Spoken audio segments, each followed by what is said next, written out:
L'enregistrement est en cours. Alors donc on reprend.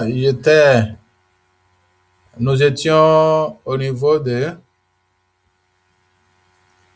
l'efficacité du coping, c'est ça? Oui. Voilà. Donc nous disons que l'efficacité du coping dépend de plusieurs variables. Donc les variables qui sont liées à nous, notre personnalité. Et je disais donc d'éviter les comparaisons. Parce qu'une personnalité est une complexité. C'est une réalité très complexe. Excusez en fait Oui, le partage l'écran. Ah, ok. de l'écran. Merci.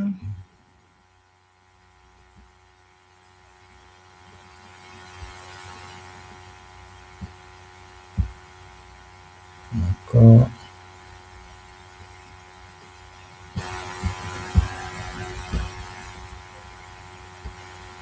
Ça, le problème de...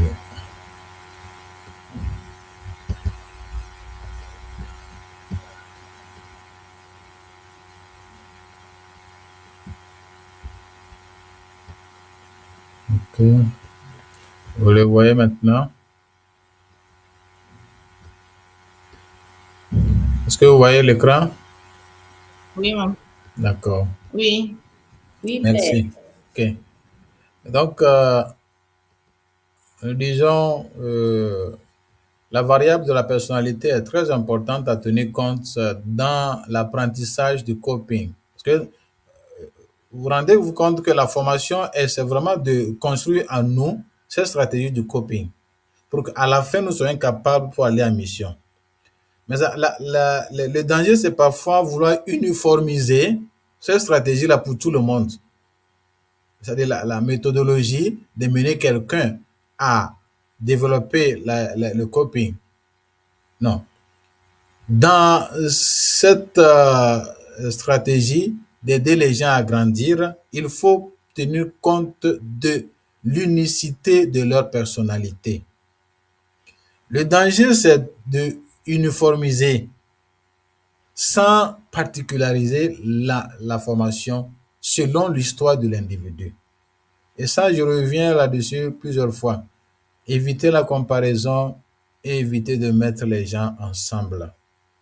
C'est vrai qu'ils sont dans le même groupe, mais chacun a son problème personnel en arrivant au noviciat, en arrivant en congrégation. Très important.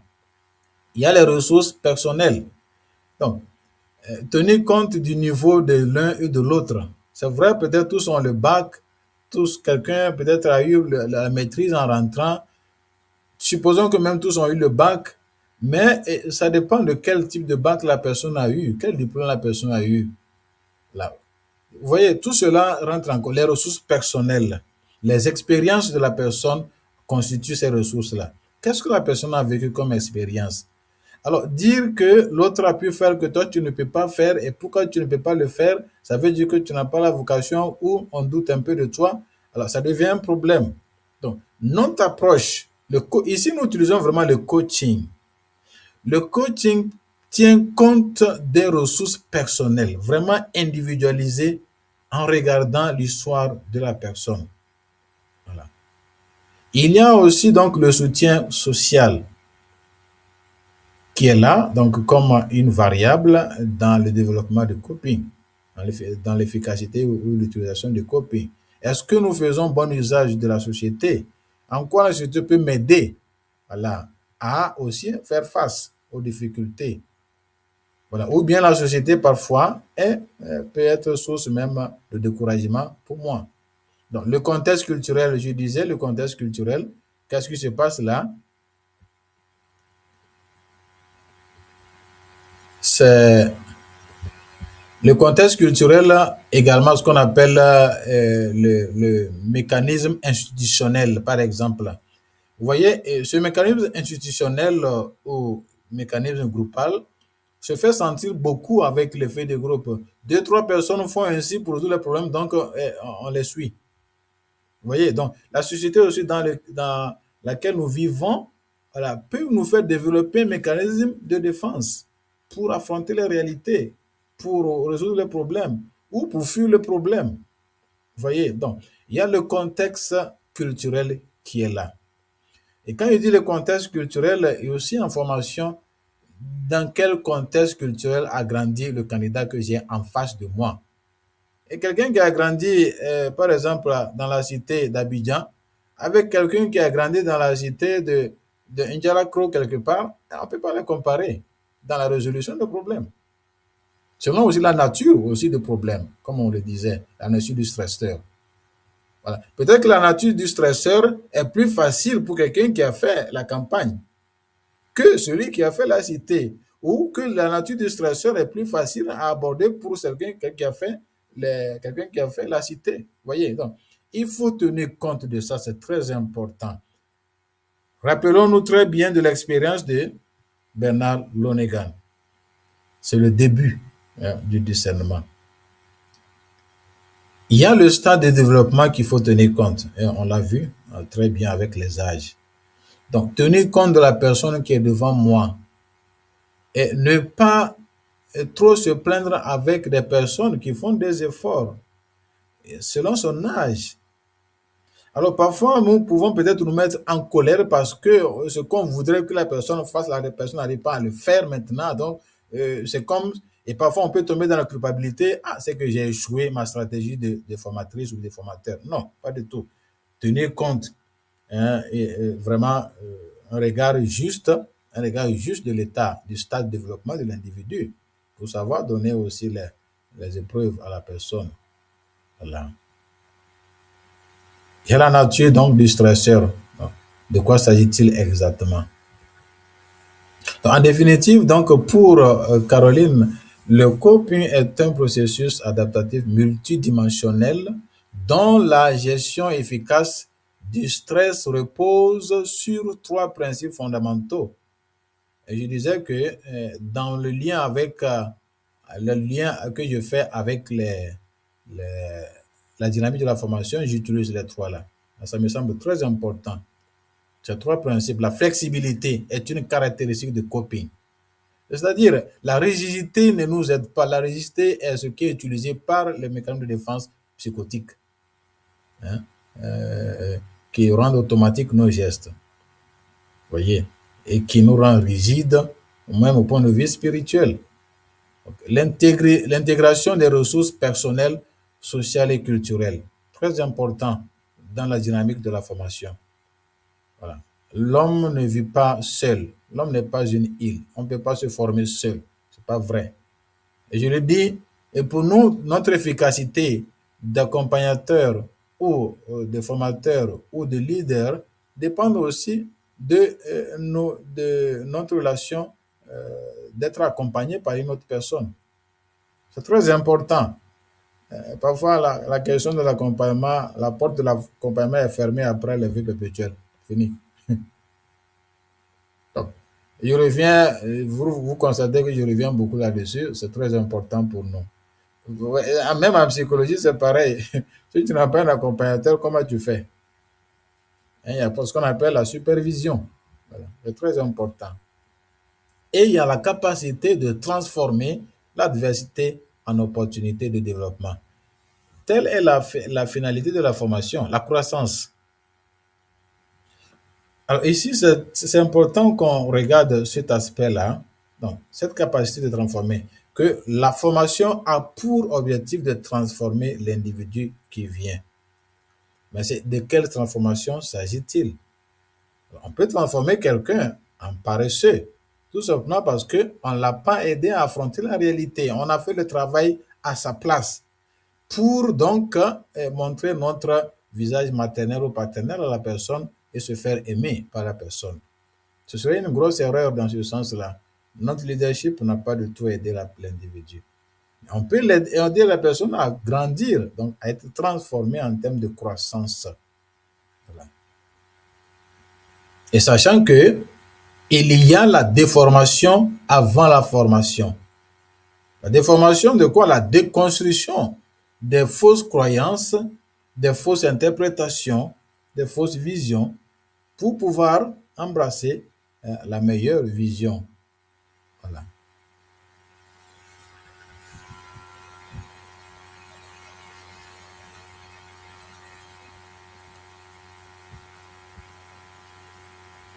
Bien. Donc, dans cette perspective est particulièrement donc féconde dans les domaines de la psychologie du développement, de la psychologie de la santé, et on gagne bien sûr en santé dans ce sens-là. Voilà. Quand on se débarrasse de ce qui ne nous aide pas à grandir, et de l'accompagnement des personnes engagées dans des parcours de vie exigeants, comme la nôtre. Voilà. Donc, regardons de près quelques mécanismes d'adaptation ou de coping. Donc, le premier, c'est l'anticipation. Anticipation. La personne donc prévoit de manière réaliste les inconforts et les difficultés futures et planifie donc les réponses aux solutions alternatives adéquates. Je donne les exemples pris de notre monde. Donc, une novice ou un novice sait que la première année peut-être sera exigeante. Donc, qu'est-ce qu'elle fait? La personne s'organise hein, en termes de temps, en termes de matériel, en termes de travail, pour pouvoir vivre cette année paisiblement.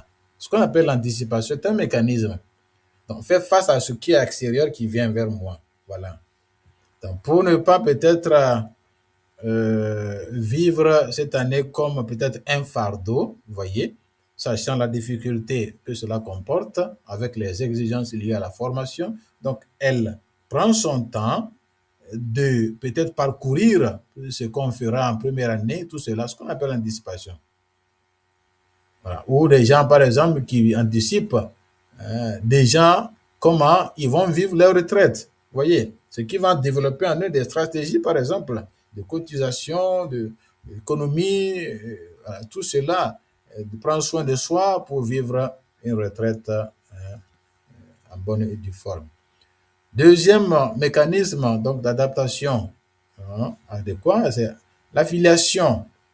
L'affiliation qui est de s'ouvrir, de partager ses problèmes et de pouvoir trouver des solutions. Ne pas vivre dans l'isolement.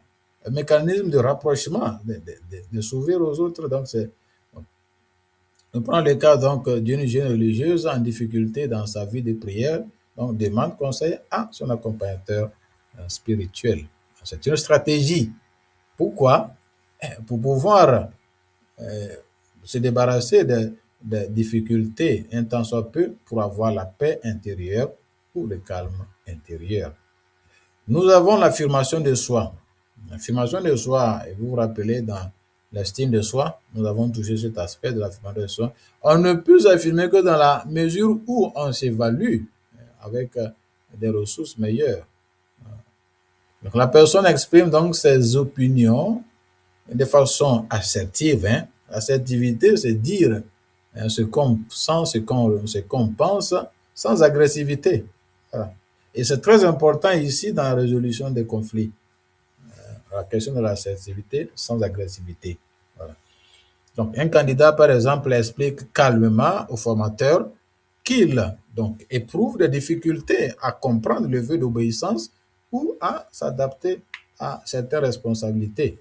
Et ça, qu'il faut aider les jeunes à développer, à s'ouvrir, à parler. Donc, ce mécanisme-là, ce n'est pas de... Parfois, quand on voit les jeunes qui s'expriment de façon libre, ce qu'ils ressentent, et parfois, ça devient des sujets tabous sur la question de la sexualité, voilà, qui viennent exprimer ce qu'ils ressentent, ce qu'ils vivent, ça devient un problème. Alors là, il faut peut-être que nous-mêmes, nous révisions dans ce sens-là. L'assertivité, c'est de s'ouvrir et de dire ce qu'on ressent comme difficulté pour pouvoir se faire aider, même si c'est un sujet sensible. Voilà. Et il faut vraiment encourager cela dans notre maison de formation. Il y a l'altruisme. L'altruisme ici, pris comme mécanisme d'adaptation, n'a rien à voir avec les actes de charité que les gens font. Non. Ici, c'est que la personne a traversé une situation d'abandon peut-être, vous vous rappelez la question de la blessure, d'abandon. Mais pour pouvoir vivre avec cette situation de façon heureuse, donc, qu'est-ce qu'elle fait? Développe une relation de compassion avec les autres. Voyez, Voilà. En aidant, on apaise donc cette douleur-là. Et donc, c'est une méthode et c'est une stratégie donc, qui aide à croître, à vivre avec les situations. C'est très important. Ne pas confondre avec la question de charité et tout cela, ou bien la philanthropie développée par autre chose. Voilà.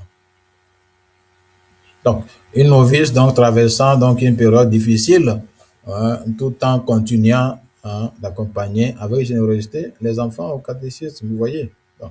C'est pas parce que c'est un problème que je ne peux pas avancer, je ne peux pas continuer à vivre. Donc l'altruisme est là, dans ce sens-là, pour aider. Donc l'altruiste l'altruiste de la personnalité énéagramme, donc dans ce sens-là, vous voyez, c'est un mécanisme pour aider la personne à vivre parce que la personne s'est sentie négligée, à développer ce mécanisme-là. C'est une blessure fondamentale qui est là derrière. Mais comment vivre avec cette blessure de façon adéquate? On fait le bien au lieu de faire le mal. Vous voyez, c'est ça le mécanisme d'adaptation et de coping. Le coping a une perspective plus positive. Voilà. L'auto-observation est très important ici dans la dynamique de la formation qu'il faut aider les jeunes à se regarder soi-même. Notre travail, c'est de les pousser à s'examiner eux-mêmes. C'est ça vraiment l'idéal de la formation, que la personne se prenne en charge, devienne adulte, voilà, se regarde soi-même, elle soit capable de nommer ses erreurs. Vous voyez, être capable d'indexer ses erreurs. Ça vraiment, ce serait l'idéal de la formation. Mais pas que chaque fois, c'est nous qui devons alors, chaque fois, les faire. Donc, c'est qu'il y a un problème avec la personne. La personne ne grandit pas. Si la personne ne réalise pas ses erreurs elle-même, vous voyez, c'est pour ça que, dans ce sens, quand la personne découvre qu'elle n'est pas vraiment faite pour cette vie-là, demande à partir, dans ce sens, parce qu'il y a eu l'auto-observation. Au lieu qu'on soit gendarme ou gendarmette, derrière nos candidats et candidates, on met une stratégie qui permet à la personne de développer l'auto-observation. Voilà. Qui se rend compte que dans l'accompagnement, quand vous soulevez ce problème-là, la personne se rend compte, oui, je sais de quoi il s'agit. Vous voyez? Voilà. Mais ça également, il faut développer un climat vraiment qui aide la personne à développer cela. Nous avons l'humour. L'humour qui est une vraiment méthode de croissance et surtout d'apaisement des tensions, l'humour.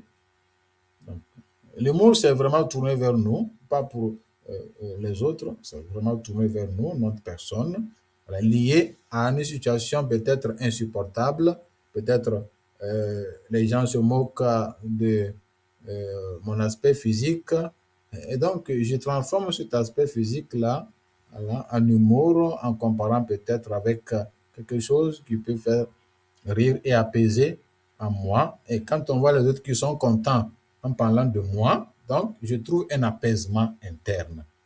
Vous voyez, dans ce sens, c'est un mécanisme d'adaptation à la situation. Puisque je ne peux pas empêcher les autres de rire de moi, ou je ne peux pas changer mon aspect physique, qu'est-ce que je fais? Si, dans leur liberté, dans l'abus de liberté de se moquer de ma personnalité, donc je transforme cela en humour pour pouvoir vivre avec.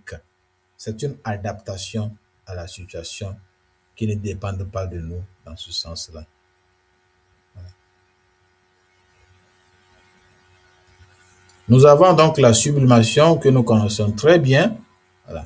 Et sur la sublimation, on peut vraiment élaborer. D'ailleurs, Freud a écrit beaucoup sur la sublimation. C'était vraiment pour lui un des sujets centraux de ses recherches, la sublimation.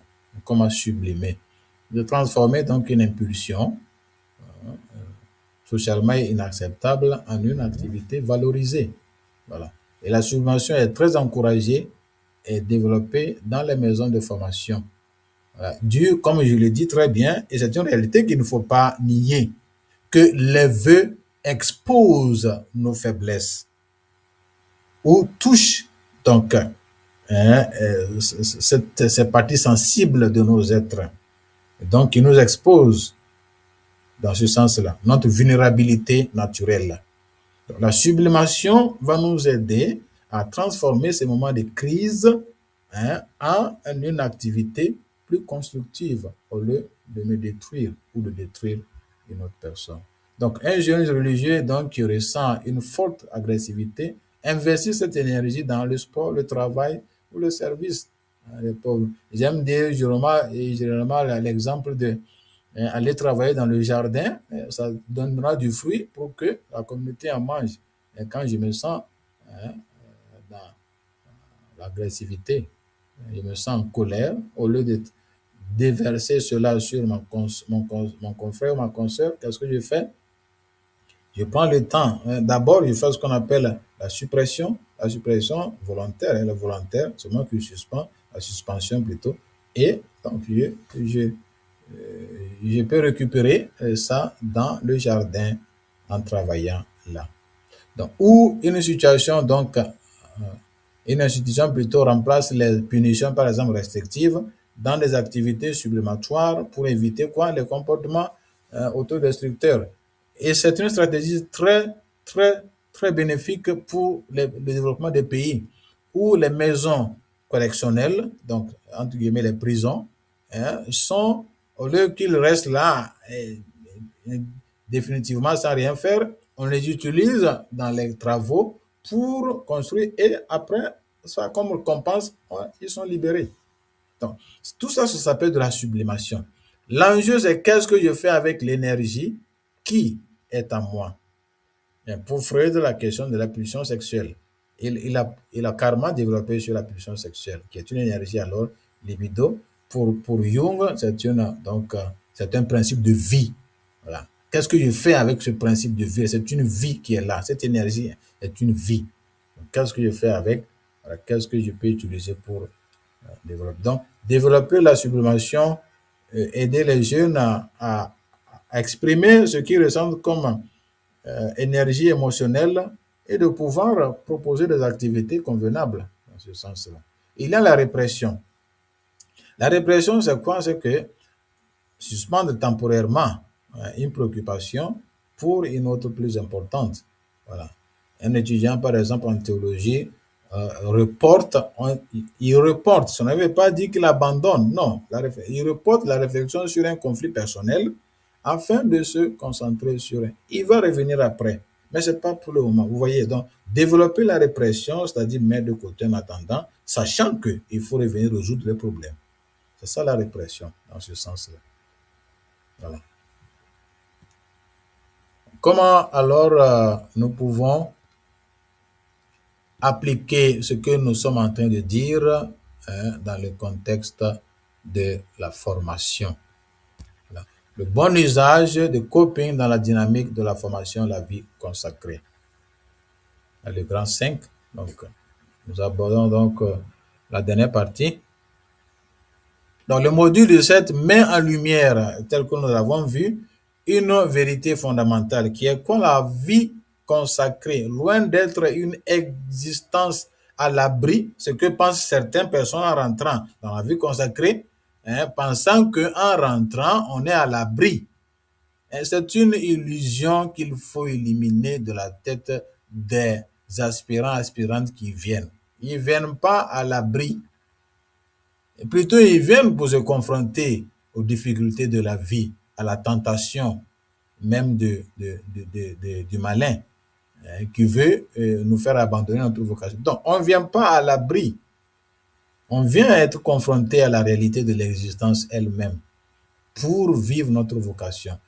Donc, plutôt, donc, la vie consacrée, loin d'être une existence à l'abri des tensions humaines, est un chemin exigeant où la personne est continuellement confrontée à des défis affectifs, problème donc de vœux de chasteté, donc, vous voyez, communautaire, question d'obéissance, spirituelle et apostolique.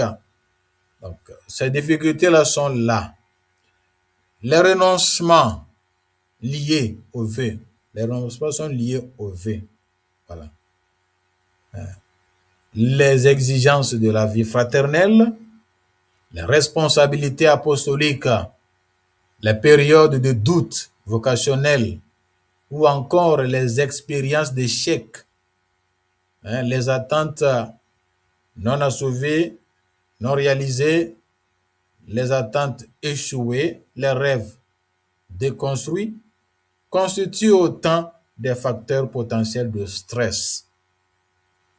Dans ce contexte, alors, le mécanisme de coping apparaît comme une compétence essentielle de maturation spirituelle et humaine qu'il faut apprendre. Donc, qui parle de compétences, parle de l'apprentissage, nécessité de l'apprentissage. Contrairement donc au mécanisme de défense inconscient que nous avons vu dans le module 16, qui cherche principalement à diminuer l'angoisse intérieure ou même à éviter, le coping engage plutôt la personne dans une démarche consciente, responsable et active face à la réalité. Ne pas fuir. Et c'est ça le coping. Le coping ne nous fait pas fuir la réalité. Voilà. Mais rentrer en confrontation juste avec. Donc, il ne consiste pas à fuir les difficultés, mais à les affronter avec discernement. Voilà. Cette distinction alors entre les mécanismes inconscients, de défense inconscient et la stratégie de coping est particulièrement importante dans la formation à la vie consacrée, où l'objectif n'est pas seulement de préserver un équilibre psychique, mais de former des personnes capables d'une liberté intérieure que nous avons développée. Donc, les personnes en charge de formation, donc nous sommes invités à aider les jeunes en formation à appliquer les principes efficaces de coping, qui est l'évaluation réaliste de la situation. Ne pas fuir, évaluer qu'est-ce qui se passe. Vous voyez, les premières impressions sur une situation qui se passe, qui résulte à la plainte. Il faut vraiment former les jeunes à éviter de se plaindre. Plutôt d'évaluer qu'est-ce qui est devant moi ou qu'est-ce qu'on me demande de faire, qu'est-ce que le monde me demande de faire, qu'est-ce que le monde exige de moi, comme le dit Viktor Frankl. Pas ce que le monde me doit, mais qu'est-ce que moi je dois au monde. Ça va éviter les jeunes à se plaindre et nous-mêmes aussi de nous éviter à nous plaindre quand les moments difficiles arrivent ou quand surtout les gens ne sont pas d'accord avec nous. Un principe de la flexibilité, très important, l'intégration des ressources donc personnelles, communautaires et spirituelles, la transformation de l'épreuve en occasion de croissance. La candidate donc doit apprendre à reconnaître objectivement ce qui dépend de lui et ce qui ne dépend pas de lui. Beaucoup de souffrances naissent de la confusion entre ces deux réalités. Et ça, c'est vrai. Beaucoup de gens qui viennent en psychothérapie, en relation d'aide, généralement vivent la résistance à cause de la confusion entre ce qui dépend vraiment de moi dans ce que je traverse et ce qui ne dépend pas de moi. Ce qu'on appelle le lâcher prise. Le coping, en fait, développe la stratégie de lâcher prise. Savoir qu'à un moment, il faut suspendre et après récupérer. C'est ça le lâcher prise. C'est pas abandonner. Donc, la sagesse du coping consiste donc à distinguer ce qui doit être transformé et ce qui doit être accepté. Être transformé, donc, mes ressources, et être accepté, ça ne dépend pas de moi. Pas de bâton magique pour résoudre ce problème. Donc, cette attitude, donc, rejoint profondément donc, la spiritualité chrétienne qui unit l'engagement responsable à l'abandon confiant de la volonté de Dieu. Voilà. C'est vrai que nous travaillons, donc ici nous reprenons encore cette expression de Thomas d'Aquin, la grâce, elle ne supprime pas notre nature humaine. Caroline donc souligne que l'efficacité du coping dépend de la capacité à utiliser diverses stratégies selon les diverses stratégies, pas une seule. Dans la vie consacrée, donc, cette flexibilité évite donc des rigidités psychologiques et spirituelles. Vraiment, je nous demande d'avoir des loupes et des radars sur cette attitude interne que développent certaines personnes, nous-mêmes et parfois le Canada. Cette fermeture, cette rigidité, surtout au niveau de la spiritualité, où parfois on ne veut pas bouger du tout. On a une compréhension de Dieu qui nous affecte tellement. Et que le problème de la rigidité vient de la culpabilité, le sentiment de culpabilité. Voilà. Et le sentiment de culpabilité vient du regard que nous avons de Dieu, l'image que nous avons de Dieu. Donc ça également, nous avons un travail là à faire. Donc face à un conflit communautaire, donc le coping centré sur le problème favorisera quoi? Le dialogue à la recherche de solutions. Donc le coping rappelle l'importance de l'accompagnement spirituel, de la direction spirituelle, de la supervision formative, de l'amitié fraternelle et du soutien communautaire. J'insiste un peu sur la supervision formative qui dit laisse l'autre faire, tu regardes. Voilà. Si en principe la supervision doit aider la personne à connaître la dynamique de ce qu'on appelle la relation d'aide. La personne travaille et que, quand elle se rend compte qu'elle est bloquée, elle revient à la source. C'est ça la supervision. Très important dans ce sens-là. Donc, développer déjà ce principe-là avec les candidats, de savoir que il faut expérimenter soi-même et quand on a des difficultés, des limites, on vient se renseigner. Voilà. On vient se ressourcer et repartir. La supervision. Donc, demander de l'aide n'est pas un aveu d'échec, pas du tout. C'est reconnaître humblement ses limites et accueillir les médiations que Dieu met sur notre route. Nous sommes des médiateurs donc, dans cette dynamique de la formation pour les jeunes. Donc, selon donc Aldwin, Caroline, certaines expériences stressantes peuvent devenir des lieux de développement humain et spirituel. Donc, cette perspective rejoint la tradition chrétienne de la croix. De la croix à quoi? À la résurrection. La perspective de la croix dans la stratégie de coping, qui est différente de la fuite de difficultés avec les mécanismes de défense et de protection.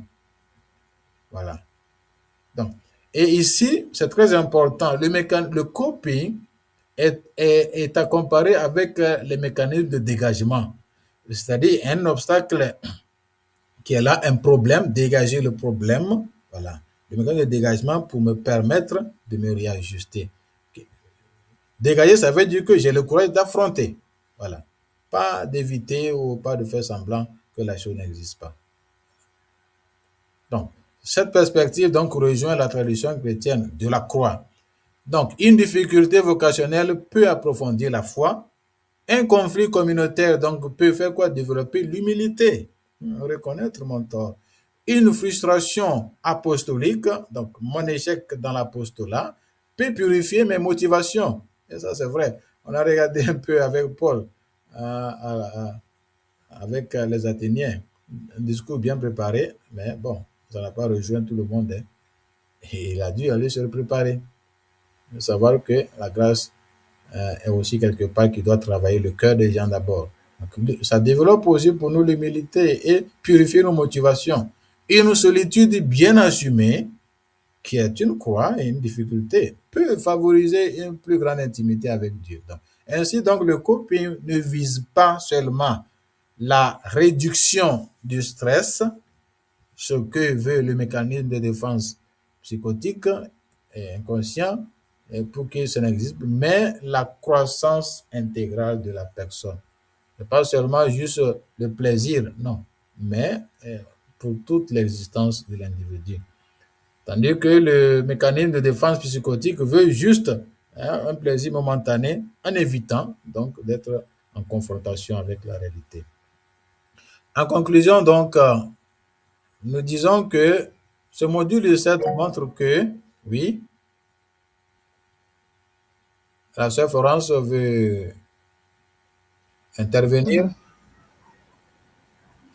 Oui, mon père, avant la conclusion, je Oui. voulais... je ne sais pas si c'est une question Oui. ou c'est un apport ou c'est quoi. Commentaire. Mais d'abord, tout ce que vous avez développé, il y a quelque chose qui m'a particulièrement intéressé. Le fait de savoir que le coping, en exerçant le coping, il ne faut pas seulement viser le résultat. C'est ça. Voilà. Alors que souvent, c'est ce qui nous abîme, ou du moins personnellement, moi. Quand tu fais un effort, donc tu penses que le résultat devrait obligatoirement être positif. Et quand ça ne l'est pas, voilà, ça dérange un peu quelque part. Voilà. Maintenant, mon inquiétude, je vois que vous avez dit aussi que ce coping-là, nous avons cette capacité, si je peux le dire ainsi, Oui. depuis voilà, la naissance. Oui, oui. Voilà. Maintenant, je me demande, est-ce que c'est parce que nous sommes des, voilà, excusez-moi le terme, des partisans de moindre effort, qu'on n'arrive pas à utiliser ça comme il se doit, ou bien c'est la société là qui nous corrompt, comme dit quelqu'un, que l'homme n'est bon, mais la société le corrompt et puis on bascule plus vers le mauvais chemin, si je peux le dire comme ça. Qu'est-ce qui est vraiment qu'est-ce qui fait vraiment que la personne humaine n'a pas cette facilité à utiliser ces ressources-là qu'elle a, mais voilà, laisse ça dormir et puis développe toute autre chose. Voilà, c'est ça mon inquiétude. Merci. Merci beaucoup pour ça, pour l'observation et la question. Très importante. Alors, plusieurs hypothèses peuvent être menées, mais je pars du principe de Carl Rogers dans ce principe d'accompagnement psychothérapeutique. Et quand il demande donc aux psychothérapeutes donc de croire aux ressources de l'individu qui est devant nous, qui est devant toi, voyez. Voilà. Et donc, croire que l'autre a des ressources est une chose, ça peut provenir de moi. Mais est-ce que la personne même se rend compte qu'elle a des ressources? C'est là où donc le psychothérapeute doit travailler. Dans cette relation d'aide, installer ce qu'on appelle l'alliance thérapeutique, mener la personne progressivement à se rendre compte de ses propres richesses. Donc, il y a un problème de prise de conscience d'abord de l'individu de savoir qu'elle a ces ressources-là. Le problème vient à ce niveau-là. Il peut s'avérer aussi par expérience que la personne développe la peur de rentrer en confrontation aux réalités. Donc, plus la personne ne se met pas en confrontation, donc ne se met pas à l'épreuve, donc ne pourrait pas se rendre compte de ses propres ressources qu'elle a à affronter la réalité. Donc, plus la personne se mettra à l'épreuve, plus la personne expérimente ses propres richesses internes et construire en lui ce qu'on appelle la confiance en soi et pouvoir se faire confiance en plusieurs domaines de sa vie. Donc, il y a ce niveau-là, la prise de conscience d'abord de notre propre richesse qui est là. Est-ce que la société, justement, la société peut, comme je disais, le mécanisme institutionnel peut contribuer là. Dans ce sens, vous avez raison, dans ce sens-là, que les mécanismes institutionnels, pour certaines personnes, ne pas réagir. Nous prenons le cas des pays. La manière de réagir ou la manière de faire des révolutions diffère d'un pays à l'autre. Parce que vous voyez, tout ça, c'est ce qu'on appelle le mécanisme institutionnel. Voilà, national, social, sociétal, tout cela. Donc, ce mécanisme-là, venant de la société, peut aussi nous aveugler sur nos propres ressources. Voici un peu ce que je peux dire dans ce sens-là.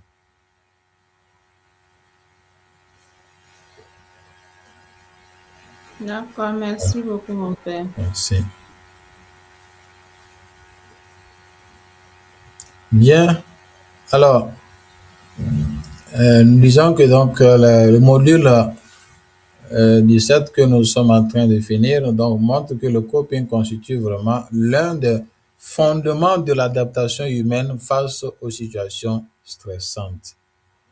Donc, contrairement aux mécanismes de défense inconscients, le coping mobilise des efforts conscients. Vous voyez, ici, c'est la conscience.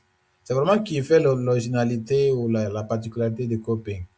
Je choisis une stratégie de façon consciente, tandis que le mécanisme inconscient, je l'ai choisi de façon automatique pour résoudre. Et peut-être que j'ai eu une certaine satisfaction et donc je me dis que c'est la meilleure stratégie et désormais ça devient de l'esclavage pour moi. Nous ne pouvons plus changer autrement. Voilà. Donc, ce qui fait la différence. Le coping est développer une stratégie de conscience sur ce qui se passe et ce que j'ai choisi moi-même comme solution. Donc, le coping mobilise des efforts conscients, cognitifs, émotionnels et comportementaux visant à faire face à la réalité. Donc, dans la formation à la vie consacrée, donc, le coping apparaît comme une école de maturité. C'est vraiment une école de maturité. On grandit avec les stratégies de coping. Voilà, qui nous aide à ne pas demeurer enfant. Voilà. Bien sûr que nous avons notre enfant intérieur qui est là, exprimé surtout par les besoins. Donc, mais avec la stratégie de coping, nous grandissons dans la manière de percevoir la réalité du problème. Donc, c'est une école vraiment de maturité pour nous. Donc, il faut nous inscrire nous-mêmes et inscrire nos candidats là-dedans. Donc, il est donc le candidat à affronter les défis de la vocation sans les nier. Les défis de la vocation, donc liés surtout à la question du renoncement. Voilà. Le choix que je fais va me pousser à des renoncements. Avec la stratégie de coping, je peux alors développer et supporter et vivre avec ces renoncements-là. Voilà. Je ne renonce pas parce que c'est une règle. Non, je renonce parce que le choix de vie que je fais exige cela. Et dans ce sens, le coping va m'aider à affronter de façon consciente mes propres renoncements. À développer son autonomie sans s'isoler, donc vivre avec les autres, la vie communautaire, donc qui va nous aider à gérer notre liberté, à gérer donc nos émotions sans les refouler. Et le refoulement, vous savez que c'est un mécanisme inconscient de défense. Donc, et à transformer les épreuves en opportunités de croissance, qui est une particularité vraiment liée au coping, au mécanisme d'adaptation adéquat.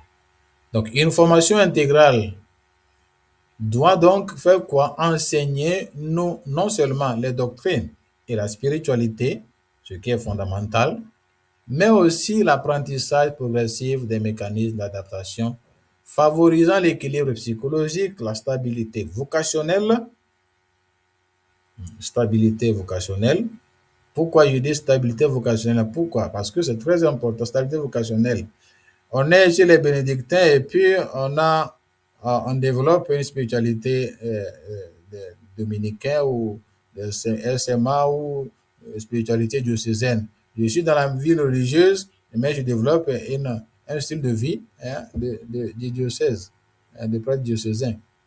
Tout cela, stabilité vocationnelle, c'est très important. Pourquoi? Parce que chaque vocation a ses difficultés, chaque charisme a ses difficultés. Voilà. Le courage d'affronter ces difficultés et même de développer des choses qui peuvent m'aider à vivre mon charisme.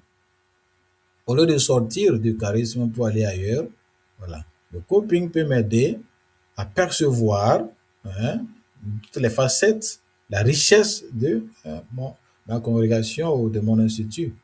pour m'aider à avoir un équilibre et pour m'aider aussi à vivre de façon épanouie ma vocation, pas de façon disparate. Et donc aussi à la disponibilité apostolique.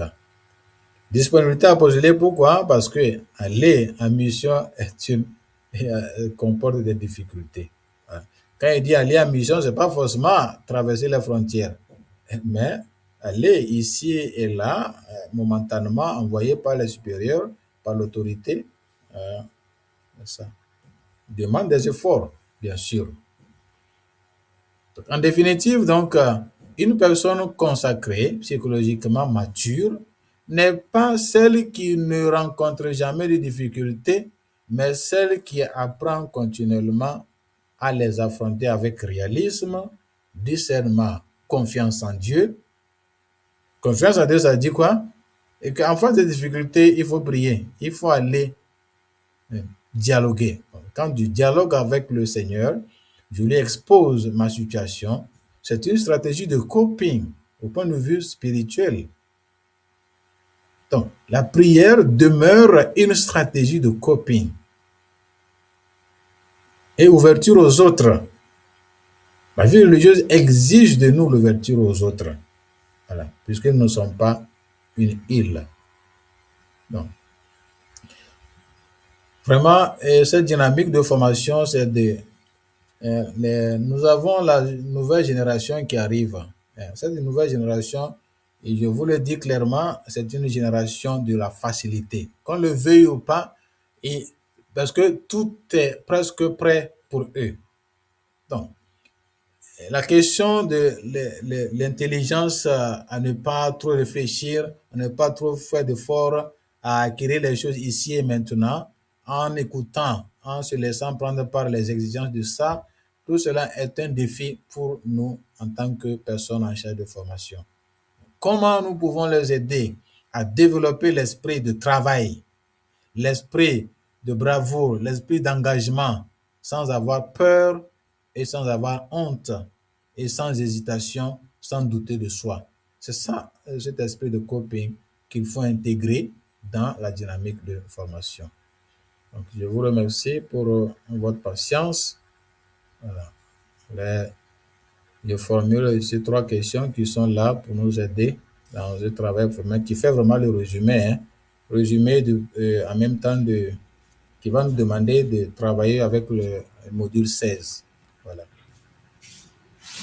Bien. Merci. Nous rendons grâce pour être arrivé là. Alors, est-ce que il y a des commentaires avant que nous puissions arrêter la formation d'aujourd'hui? Je nous écoute. Des commentaires, des questions. Voilà.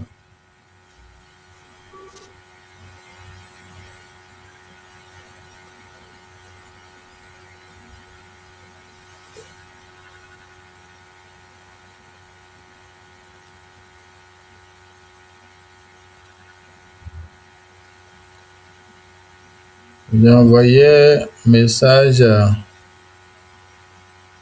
à une sœur pour connaître son nom, mais je n'ai pas reçu de retour.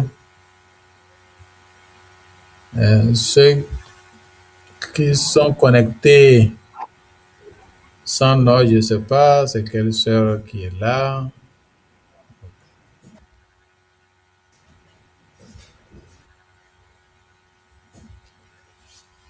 Bien, donc, s'il n'y a pas de commentaires, on pourrait arrêter pour aujourd'hui. Ma sœur Rosalie veut parler. Oui, Père, j'essaie, mais je vois que ça se rééteint tout de suite. Ah, ok. Donc, vous Vous avez la me parole. recevez? Oui. Ok. D'abord, quand la sœur, je pense, sœur Florence, Oui. posait la question, Oui. vous avez expliqué, bon, de ce que moi j'ai saisi, c'est comme si, bon, un peu nous avons, disons, le problème de l'ignorance dedans, puisque nous ne maîtrisons pas tout. C'est ça. Et ce qui fait que, bon, l'agir spontané suivant C'est la partie plus facile et plus développée. développé. Et maintenant, vers la conclusion, quand vous avez souligné l'avant-dernière slide là, Oui. où vous dites, bon, la formation intégrale doit enseigner non seulement la doctrine, La la doctrine, spiritualité, qui sont des choses spirituelles, mais de fait, tout pour insérer, disons, comme l'apprentissage un peu de ce coping-là, Oui, oui. au niveau de la formation. Oui. C'est comme si, bon, de ce que nous recevons, bon, certainement, il faudra peut-être trouver la manière de leur montrer C'est ça. ces mécanismes-là, disant leur nom, sans, bon, peut-être, c'est là.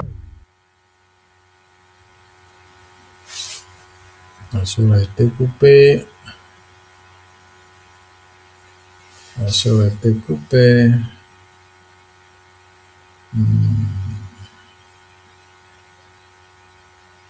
La sœur Rosemont veut parler.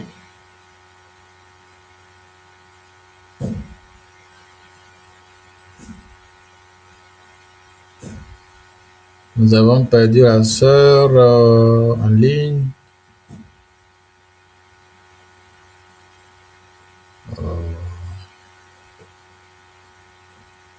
D'autres intervenants?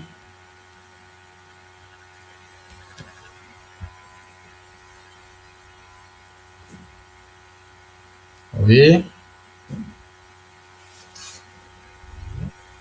Ah, bienvenue à sœur Rosalie.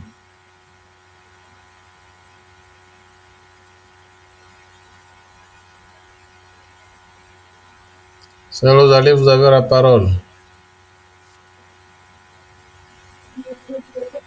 Oui, la sœur? Ok, ok, donc c'était trouver la manière juste d'intégrer ça au niveau de la formation. Là. Je pense que c'est un peu la partie que nous avons besoin de plus d'explicitation, parce qu'on ne peut pas donner tout ce contenu aussi que nous avons reçu. C'est très riche, mais ce qu'il faut, bon, la manière de le monnayer, peut-être qu'il faudra trouver Bon, les il y a explications beaucoup, pour c'est aussi ça. aller leur donner des choses au-delà de leur. Nous vous recevons Allô? pas bien. Oui, allô? Oui, on vous reçoit maintenant. Et la sœur Rosalie? Moi, je vous. Oui. Donc, je disais peut-être, Oui. nous avons besoin de trouver une manière de monnayer ce contenu riche-là, à le leur offrir pour que, respectant justement les stades, l'État, tout, et aussi, ils et elles puissent aussi utiliser ces mécanismes de coping-là dans leur croissance, quoi. J'ai beaucoup, j'insiste beaucoup sur la question de mettre les candidats et candidates en confrontation avec la réalité. Éviter de travailler à leur place. C'est Effectivement. une chose qu'il faut vraiment. Parfois, nous sommes, ok, on veut agir en mère, en père, et parfois on ne veut pas salir notre nom, entre guillemets. Et donc, on fait des méthodes de complaisance qui fait que les jeunes ne s'exposent pas ou n'utilisent pas leurs ressources au finish. Donc ici, comme le dit le Code de droit canonique, la question de confronter les jeunes ou de secouer leur foi pour voir leur maturité est très important. Ça correspond au coping.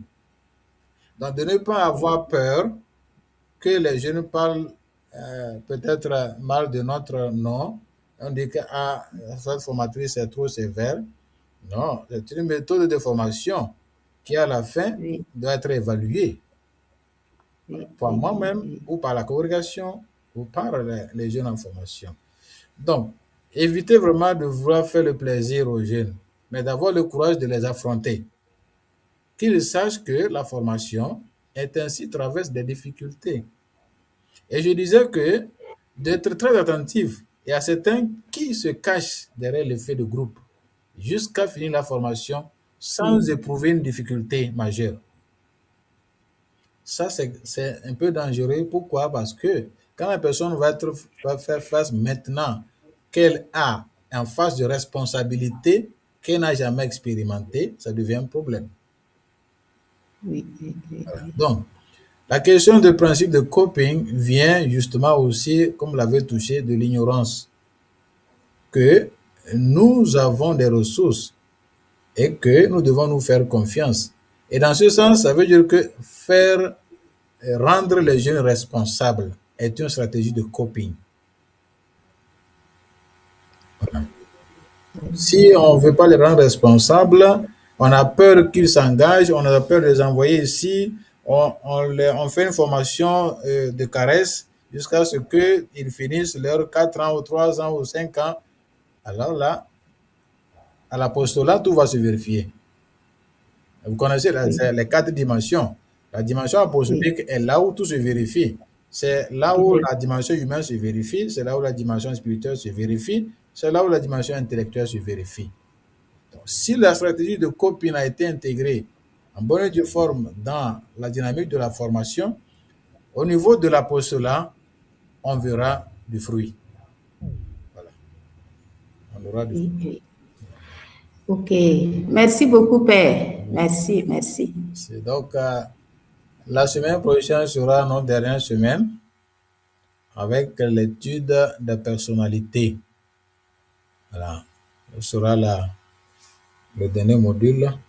Donc, on prie que Dieu nous donne vie jusque-là et qu'on regarde ensemble ce module 18. Et voir enfin qu'est-ce qu'on peut faire avec ces 18 modules qu'on a reçus. Voilà.